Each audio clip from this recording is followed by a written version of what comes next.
Everybody, good morning. Welcome to this talk today. I hope you've all had a good week, and whether you've been able to catch up with some things that you haven't done till now, or whether you've been enjoying the weather and having just enjoying the perfumes of the rain and waiting for some sunshine to come back. I'm waiting for some sunshine to come back because I want to set up my parasol again. Now, this I decided to use 2 or 3 weeks ago, and I hiked it out of the garage where it was covered in spiders and cobwebs. I brought it round and decided to set it up, and it would only take a couple of minutes. So I got the base and I put the bottom pole into the base and fixed that. I thought, great, this is a couple of minutes to be done. And so I got the parasol out, I held it up against the pole, and it wouldn't fit in because both ends were solid. And I thought, this doesn't work, but I've used it before. Maybe there's a bracket. So I looked in the bag and there was no bracket. And I didn't know, I was stumped. And then I looked again in the bag and I found a piece of paper which turned out to be the instructions. And according to that, the bottom pole had a cap in the top. And when I looked, I realised that it was. So I lifted it out and I lifted up the parasol. It slotted into the hole perfectly. So a good job done, and I was really pleased. Except that it covered up the patio where I was going to be sitting, and it was all in the shade apart from the bit where my seat was. So, and then I decided that it was a little bit like Jesus trying to explain to the people about being a shepherd.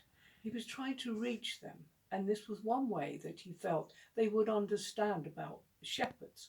So he was trying to talk to them and explain to them that if you do things in the right way and things work out properly, then that's the best thing to do.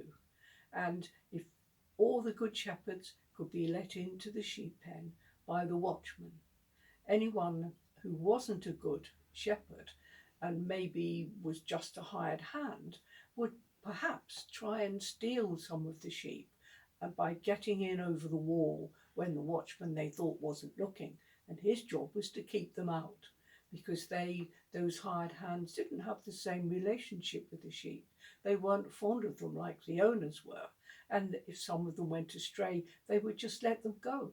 Whereas if you had your own sheep and one did go astray, as Jesus said, nothing would go astray, he would go and find it.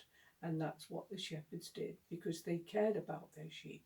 They didn't let them go. They found them, rescued them, and brought them back to the fold where they belonged. And relationship is so important. And for us to relate to each other and stay together is a very important part, really, of being a Christian. And though overnight they all stayed in the sheep pen together, in the morning, when the shepherd called his sheep, only his sheep responded and followed him out. The other sheep didn't because they didn't know his voice. So the important thing for us again is to listen to Jesus' voice, listen to what he has to say and follow him, not anyone else. If we stay on that narrow path, then we will be saved to him forever. And when I was in Jordan a while, several years ago now, I was travelling in a coach and we were going down a road, and looking to the side there were the hills, which were beautiful, and gullies and valleys and hills, and at the bottom there was a plain, and it was really lovely countryside. And then I saw a shepherd, and he was coming down between the hills in a valley, and behind him came his sheep. They followed single file. They didn't try and overtake him. They didn't wander off and go different their own ways. They followed him obediently. And it was just a lovely sight to see, a very biblical sight. And of course, the thing that fascinated me was that he was wearing a dressing gown and a tea towel on his head. So I knew he was a shepherd.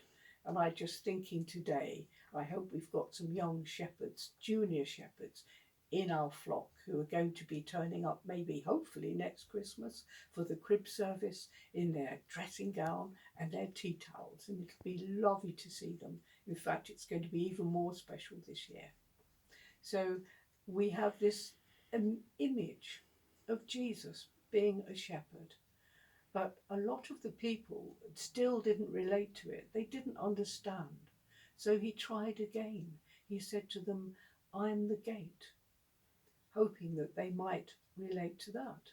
Because in the remoter parts, the pens were much more rudimentary, and they didn't have a watchman because they were too far out of the town for one to be there. So what happened was, because they were very rudimentary, they didn't even have a gate. So the shepherd had to be the gate.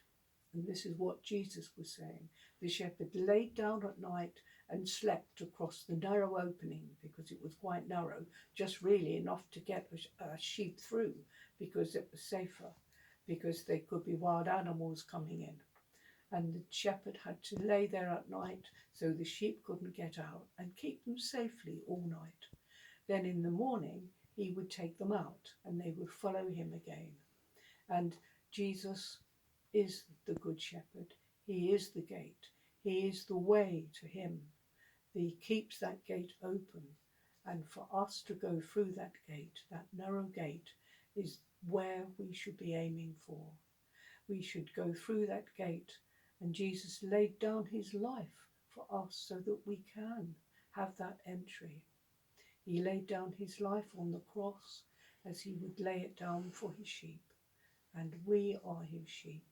And when we think about so many times in the Old Testament where God is the shepherd, and we have the 23rd Psalm, the Lord is my shepherd, I shall not want. He makes me lie down in green pastures and leads me beside the still waters. And we can see that picture of Jesus leading us forward into eternity, where we will be with him forevermore. Amen.